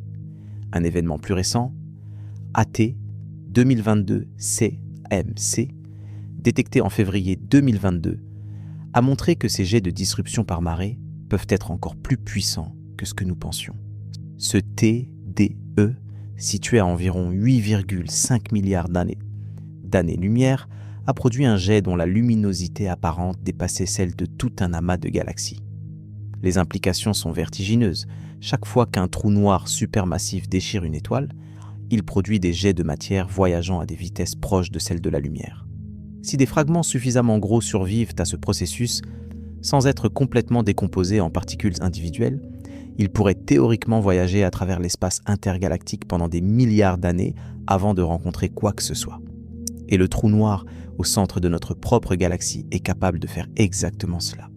Sagittarius. A étoile déchire en moyenne une étoile tous les 10 000 à 100 000 ans. Chaque fois qu'il le fait, il envoie des jets courts de matière à des vitesses relativistes dans deux directions opposées à travers la galaxie. L'un de ces événements s'est peut-être produit relativement récemment.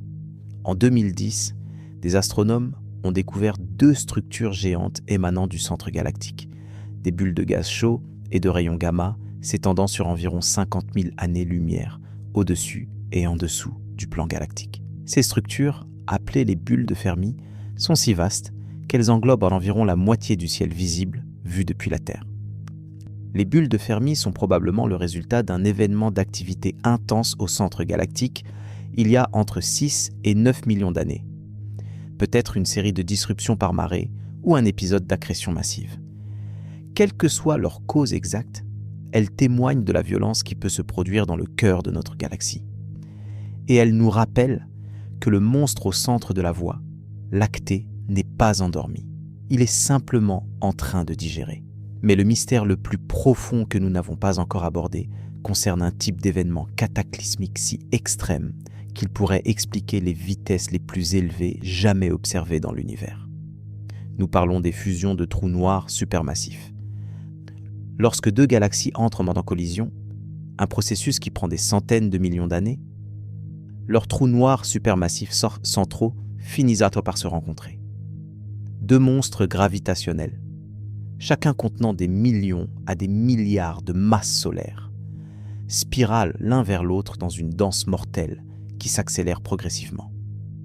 Dans les derniers instants avant la fusion, les deux trous noirs orbitent l'un autour de l'autre à une fraction significative de la vitesse de la lumière, émettant des ondes gravitationnelles d'une puissance si colossale qu'elles pourraient être détectées d'un bout à l'autre de l'univers observable.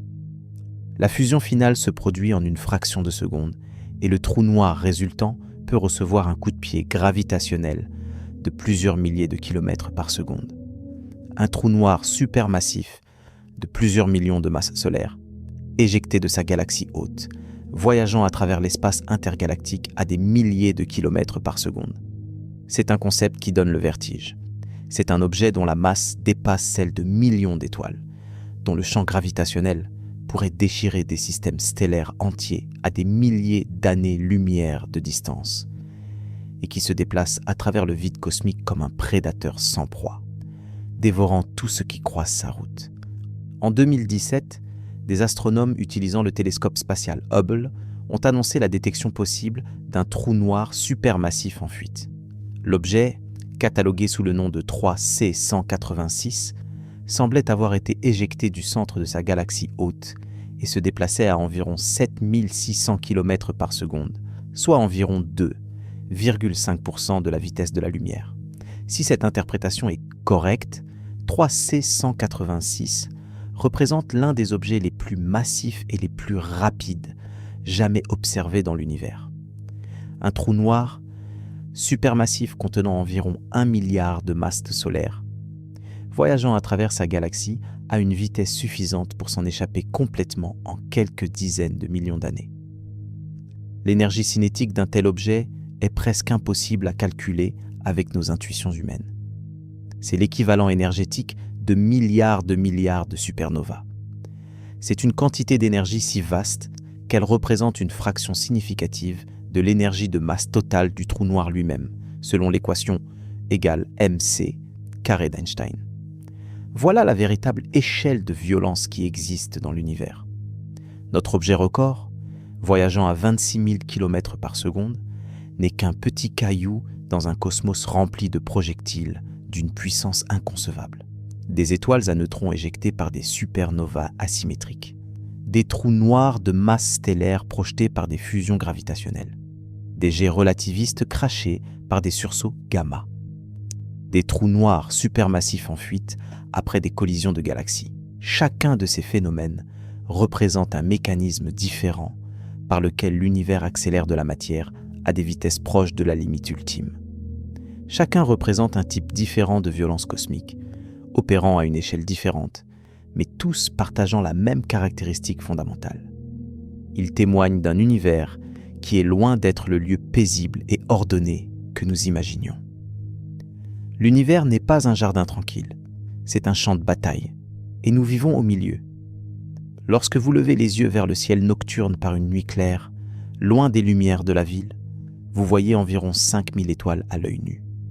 Chacune d'entre elles semble fixe, éternelle, immuable. Les constellations que vous reconnaissez sont les mêmes que celles que vos ancêtres contemplaient il y a des millénaires. Orion chasse toujours à travers le ciel d'hiver. La grande ourse pointe toujours vers l'étoile polaire. Le ciel semble être un tableau permanent, un décor stable sur lequel se joue le drame éphémère de nos vies humaines. Mais cette impression de permanence est une illusion créée par l'inadéquation entre la durée de nos vies et les échelles de temps cosmiques. Si vous pouviez vivre 1 million d'années et observer le ciel chaque nuit, vous verriez les constellations se déformer lentement, les étoiles migrer les unes par rapport aux autres dans une danse gravitationnelle imperceptiblement lente. Et de temps en temps, vous verriez quelque chose de bien plus dramatique. Vous verriez une étoile traverser le champ de vision à une vitesse anormale, un point de lumière se déplaçant visiblement d'une nuit à l'autre, filant à travers les constellations comme un intrus dans un bal masqué. Cette étoile errante serait l'un de ces objets hyper véloces dont nous avons parlé. Et si vous étiez suffisamment malchanceux, vous pourriez la voir grandir en luminosité à mesure qu'elle s'approche de votre système solaire, avant de voir les orbites des planètes commencer à vaciller, les comètes pleuvoir du ciel, et l'ordre paisible de votre monde stellaire se désintégrer autour de vous. Cette image n'est pas de la science-fiction. C'est une possibilité physique réelle, une conséquence directe de ce que nous avons appris sur la dynamique violente de notre galaxie. Et elle nous force à confronter une série de questions existentielles que l'humanité a longtemps évitées. La première de ces questions est peut-être la plus fondamentale. Sommes-nous en sécurité ? La réponse honnête est oui, probablement pour les prochains millions d'années. Les calculs de probabilité, même les plus pessimistes, suggérons que la chance qu'un objet hyper véloce suffisamment massif passe suffisamment près de notre système solaire pour causer des dégâts significatifs au cours des prochains millions d'années est extrêmement faible, peut-être 1 sur plusieurs milliards, Mais cette réponse cache une vérité plus inconfortable. Nous ne sommes pas en sécurité. Nous sommes simplement chanceux. La différence est cruciale. La sécurité implique un état permanent de protection, un bouclier qui nous défend contre les dangers. La chance implique un état temporaire d'évitement, un simple résultat statistique favorable qui pourrait changer à tout moment. Notre position dans la galaxie, dans un bras spiral relativement calme, loin du centre tumultueux, est le résultat du hasard. Le fait qu'aucun objet hypervéloce connu ne soit actuellement en trajectoire vers notre système solaire est le résultat du hasard. L'absence de sursaut gamma proche, au cours des derniers 500 millions d'années, est le résultat du hasard. Nous existons grâce à une série ininterrompue de coups de chance cosmiques. Et la chance, par définition, finit toujours par tourner. Cette réalisation conduit à une deuxième question plus philosophique. Quelle est la signification de l'existence humaine dans un univers aussi violemment indifférent? Le philosophe Blaise Pascal a écrit au XVIIe siècle « Le silence éternel de ces espaces infinis m'effraie ». Il ne savait pas à quel point sa peur était justifiée. L'univers n'est pas seulement silencieux et infini. Il est activement hostile, non pas par malveillance, mais par simple indifférence mécanique. Les mêmes lois de la physique qui permettent aux étoiles de briller et aux planètes de se former sont celles qui propulsent des projectiles stellaires à travers l'espace à des vitesses proches de celles de la lumière. La gravité, cette force que nous associons à la pomme de Newton tombant doucement sur l'herbe, est la même force qui déchire des étoiles et éjecte des trous noirs à des vitesses relativistes. La fusion nucléaire, le processus qui réchauffe notre planète et permet la photosynthèse qui nourrit toute vie sur Terre, est le même processus qui détruit les étoiles dans les explosions cataclysmiques de supernovae. L'univers ne fait pas de distinction entre création et destruction. Les mêmes forces font les deux, et elles le font avec une égale efficacité. Cela nous amène à ce que j'appelle le paradoxe de l'hospitalité cosmique. L'univers est à la fois le créateur de toutes les conditions nécessaires à la vie et le générateur perpétuel de menaces capables de l'anéantir. Nous existons grâce à l'univers et malgré l'univers, simultanément. Chaque atome de notre corps a été forgé dans le cœur d'une étoile qui a explosé, probablement lors d'une supernova qui a également projeté un objet stellaire à des milliers de kilomètres par seconde à travers la galaxie. Nous sommes littéralement les enfants de la violence cosmique. Notre existence est le sous-produit accidentel des mêmes processus qui créent les objets les plus rapides et les plus destructeurs de l'univers. C'est une ironie profonde qui devrait nous remplir à la fois d'humilité et d'émerveillement. La troisième question existentielle, soulevée par ces découvertes, concerne la solitude de l'humanité. Le paradoxe de Fermi, cette question lancinante de savoir pourquoi nous n'avons détecté aucune trace de civilisation extraterrestre dans un univers qui semble propice à leur développement, prend une coloration nouvelle à la lumière de ce que nous avons appris. Peut-être que la réponse au paradoxe de Fermi n'est pas que les civilisations sont rares. Peut-être qu'elles sont fréquentes, mais fragiles. Peut-être que l'univers produit régulièrement des formes de vie intelligentes. Des êtres qui développent pour des technologies, construisent dans des civilisations, contemplent les étoiles et se demandent s'ils sont seuls. Et peut-être que l'univers les détruit tout aussi régulièrement, par des sursauts gamma, des supernovas proches, des perturbations orbitales causées par des objets hypervéloces, ou d'autres mécanismes de destruction que nous n'avons même pas encore identifiés. C'est ce que les astrobiologistes appellent l'hypothèse du grand filtre. Quelque part dans le processus de développement d'une civilisation technologique, empêche presque toutes d'atteindre un stade suffisamment avancé pour communiquer à travers les distances interstellaires. Et ce quelque chose pourrait être simplement la violence structurelle de l'univers, la pluie constante de catastrophes cosmiques qui s'abat sur chaque système planétaire avec une régularité statistique implacable. Si c'est le cas, nous avons peut-être eu une chance extraordinaire. Peut-être que nous vivons dans un coin inhabituellement calme de la galaxie, dans une période inhabituellement paisible de l'histoire cosmique, sur une planète inhabituellement bien protégée par un système solaire inhabituellement stable. Chaque couche de cette protection est un coup de chance supplémentaire, une carte favorable tirés dans un jeu cosmique dont les règles favorisent largement la destruction. Mais la chance a une propriété mathématique fondamentale. Elle est régressive. Plus vous êtes chanceux aujourd'hui, plus il est probable que vous serez moins chanceux demain. C'est la loi des grands nombres appliquée à l'échelle cosmique. Sur des centaines de millions d'années, chaque système planétaire finit par rencontrer son destin cataclysmique. La question n'est pas si, mais quand. Cette perspective pourrait sembler profondément déprimante. Et pour certaines personnes, elle l'est. La prise de conscience que notre existence est temporaire, contingente et fragile peut provoquer une crise existentielle légitime. Nous ne sommes pas les enfants chéris d'un univers bienveillant. Nous sommes les survivants momentanés d'un environnement cosmique qui est statistiquement hostile à notre existence. Mais il y a une autre façon de voir les choses, une façon qui, je crois, est à la fois plus honnête et plus inspirante. Si notre existence est le résultat d'une série improbable de coups de chance dans un univers violemment indifférent, alors chaque moment de conscience est un miracle statistique. Chaque respiration que vous prenez est un événement d'une improbabilité cosmique. Le simple fait que vous existiez, que vous puissiez lire ces mots, que vous puissiez contempler les étoiles et vous interroger sur votre place dans l'univers, est un prodige qui transcende toute description rationnelle.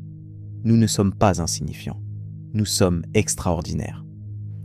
Non pas parce que l'univers nous a voulu, mais précisément parce qu'il ne nous a pas voulu. Nous existons malgré tout, comme des fleurs poussant dans les fissures d'un champ de bataille, comme de la musique jouée dans une tempête, comme de la lumière persistant dans l'obscurité la plus profonde. Il y a une quatrième question que ces découvertes soulèvent, et elle concerne le futur à très long terme de notre univers. Les objets hyper véloces que nous avons détectés ne sont pas seulement des curiosités astronomiques ou des menaces potentielles. Ils sont les symptômes d'un processus cosmique fondamental qui façonne lentement le destin de l'univers lui-même. Chaque fois qu'un objet est éjecté d'une galaxie à la vitesse d'évasion, cette galaxie perd de la masse.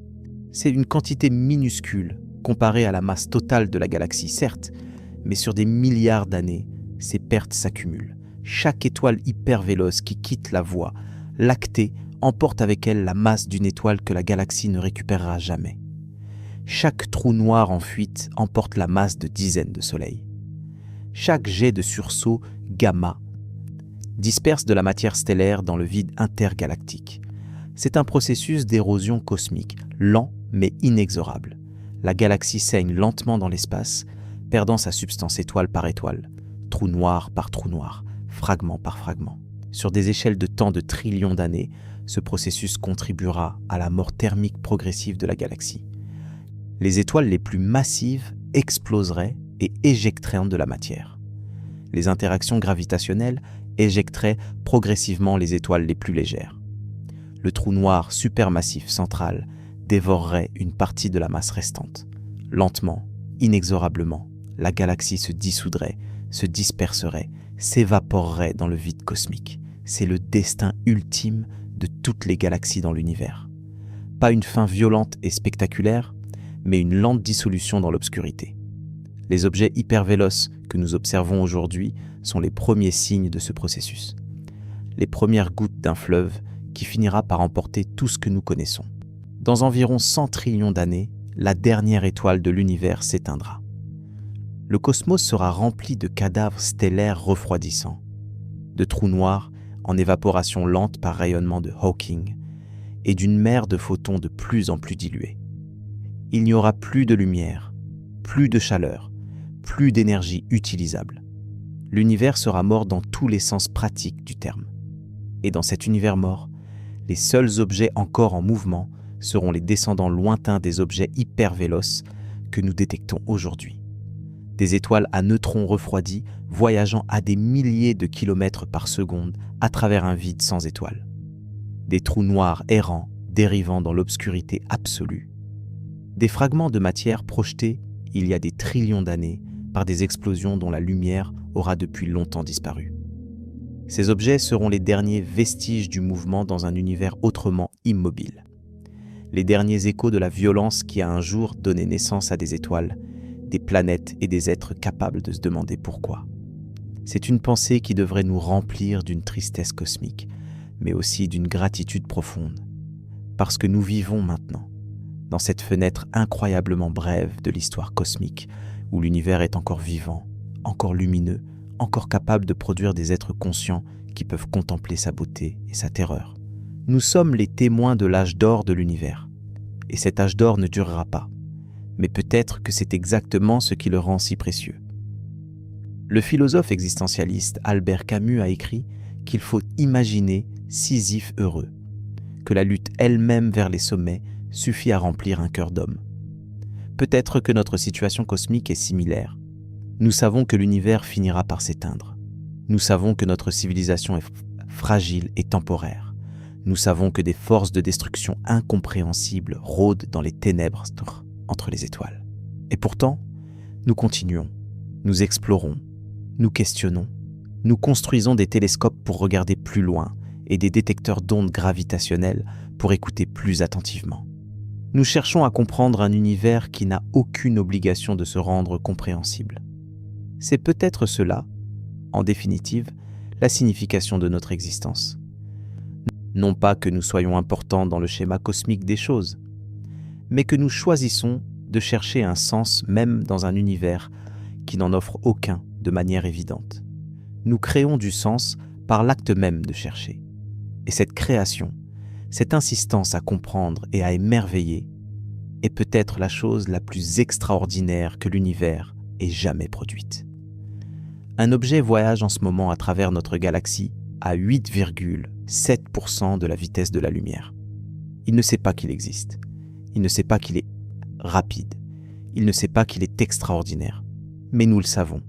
Et ce savoir, cette conscience, cette capacité à transformer un point de données dans un radiotélescope en une source d'émerveillement et de terreur, c'est quelque chose qu'aucune vitesse, aucune énergie, aucune force dans l'univers ne peut reproduire. C'est notre don unique, notre réponse à l'indifférence cosmique.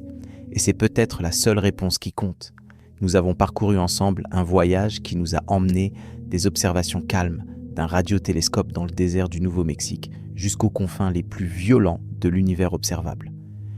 Nous avons suivi la trace d'un objet qui traverse notre galaxie à une vitesse que notre esprit peine à conceptualiser. Et en cherchant à comprendre son existence, nous avons découvert que le cosmos est un lieu bien plus tumultueux et dangereux que ce que nos yeux nous laisseront croire lorsque nous contemplons la sérénité apparente du ciel nocturne.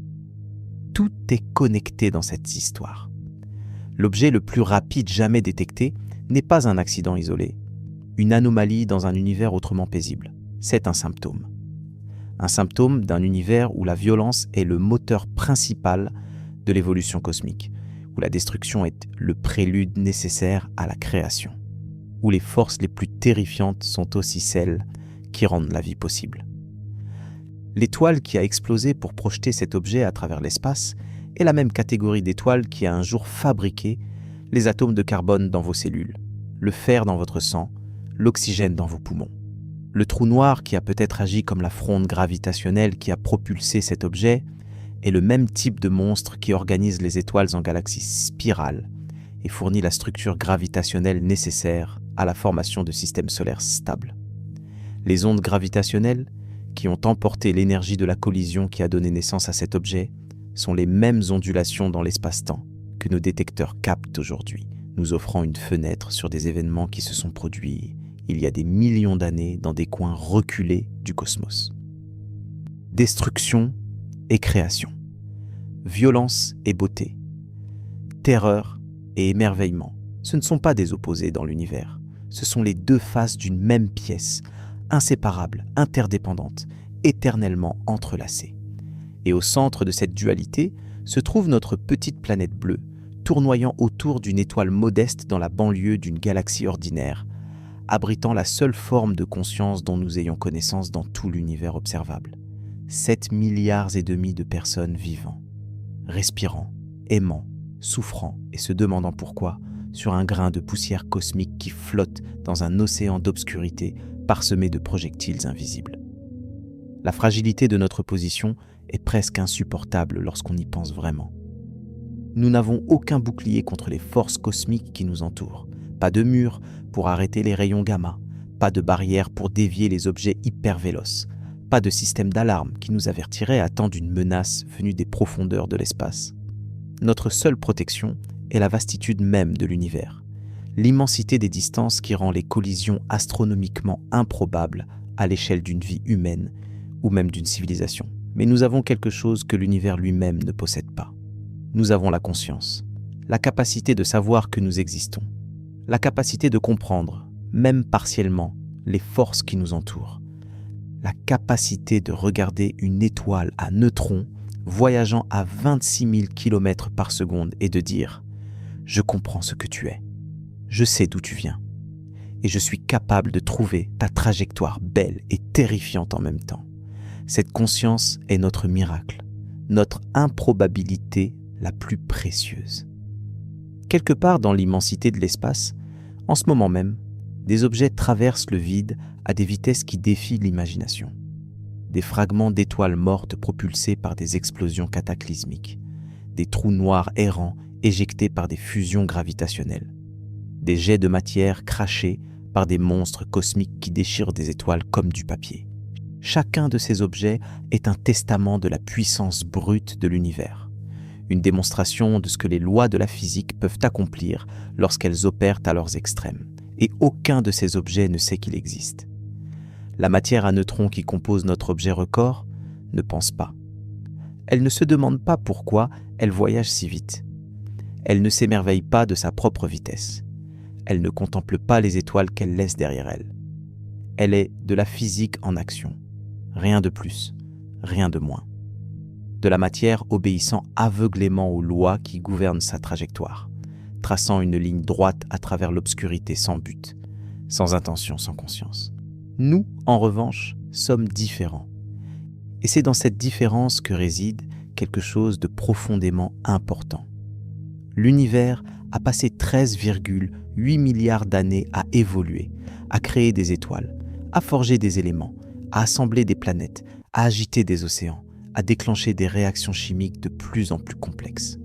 Et après tout ce temps, dans un coin oublié d'une galaxie ordinaire, sur une planète improbable, quelque chose d'extraordinaire s'est produit. La matière est devenue consciente d'elle-même. Les atomes qui composent en votre cerveau en ce moment sont les mêmes types d'atomes qui composent les étoiles, les planètes, et oui, les objets hyper véloces qui traversent la galaxie. Vous êtes fait du même matériau que l'objet le plus rapide jamais détecté dans l'espace. La différence est que vos atomes se sont organisés d'une manière qui leur permet de réfléchir à leur propre existence. Vous êtes l'univers qui se regarde lui-même. Et quand vous contemplez le ciel nocturne et que vous vous demandez ce qui se cache dans l'obscurité entre les étoiles, c'est l'univers qui se pose des questions sur lui-même, à travers vous. Il y a quelque chose de vertigineux dans cette idée. L'objet le plus rapide jamais détecté est un morceau de l'univers en mouvement. Vous êtes un morceau de l'univers qui pense. L'un est extraordinaire par sa vitesse, l'autre est extraordinaire par sa conscience. Et les deux sont le produit des mêmes lois physiques, les mêmes forces fondamentales, le même cosmos. La prochaine fois que vous lèverez les yeux vers le ciel nocturne, rappelez-vous cela. Ce que vous voyez n'est pas un plafond décoré de points lumineux. C'est un champ de bataille cosmique d'une violence inimaginable, parsemé de projectiles invisibles voyageant à des fractions de la vitesse de la lumière. Et c'est aussi le berceau de tout ce que vous êtes, de tout ce que vous avez été, et de tout ce que vous pourrez jamais devenir. Quelque part là-haut, un objet plus petit qu'une ville voyage à travers les ténèbres à 26 000 km par seconde.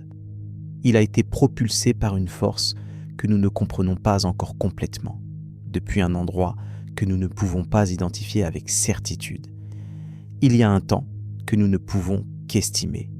Il quittera notre galaxie dans quelques millions d'années et voyagera pour toujours dans le vide entre les galaxies, seul, silencieux, oublié. Mais pendant un bref instant dans l'histoire cosmique, quelqu'un l'a remarqué. Quelqu'un a pointé un télescope dans sa direction et a capté son signal. Quelqu'un a calculé sa vitesse et s'est émerveillé. Quelqu'un a raconté son histoire pour que d'autres puissent s'interroger sur sa signification. Et ce quelqu'un, c'est nous, l'humanité, les créatures improbables d'une planète improbable, qui ont eu l'audace de regarder l'univers dans les yeux et de demander « Qu'est-ce que tu es ?» L'univers ne nous a pas répondu directement, il ne le fait jamais. Mais il nous a donné des indices, des signaux, des points de données. Et à partir de ces fragments, nous avons reconstruit une histoire de violence et de beauté, de destruction et de création, de vitesse et de silence. C'est la plus belle chose que nous faisons en tant qu'espèce. Nous transformons les données en récits, les observations en compréhension, le chaos en sens. Et peut-être que c'est tout ce que nous pouvons faire. Peut-être que nous ne résoudrons jamais complètement le mystère de l'objet le plus rapide jamais détecté dans l'espace. Peut-être que nous ne saurons jamais exactement quelle force l'a propulsé, quel événement cataclysmique lui a donné naissance, quelle trajectoire exacte il suivra dans les milliards d'années à venir.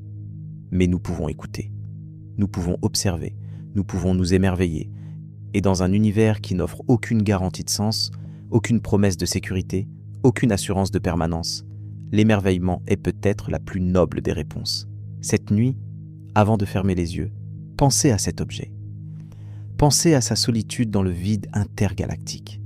Pensez à sa vitesse, si grande que le temps lui-même ralentit autour de lui. Pensez à la force terrible qu'il a créée et à la trajectoire infinie qu'il suivra. Et puis, pensez à vous, à votre cœur qui bat dans votre poitrine, à l'air qui remplit vos poumons, à la chaleur de votre lit et au silence de la nuit qui vous entoure. Vous êtes fait des mêmes atomes que cet objet. Vous obéissez aux mêmes lois physiques. Vous existez dans le même univers, en ce même instant cosmique infiniment bref. La seule différence est que vous le savez. Et dans cette connaissance, dans cette conscience miraculeuse qui transforme de la matière ordinaire en un être capable de contemplation, réside peut-être la plus grande vitesse de l'univers. Non pas la vitesse d'un objet stellaire traversant la galaxie, mais la vitesse d'une pensée traversant un esprit. La vitesse de la compréhension. La vitesse de l'émerveillement. Parce que l'émerveillement voyage plus vite que la lumière.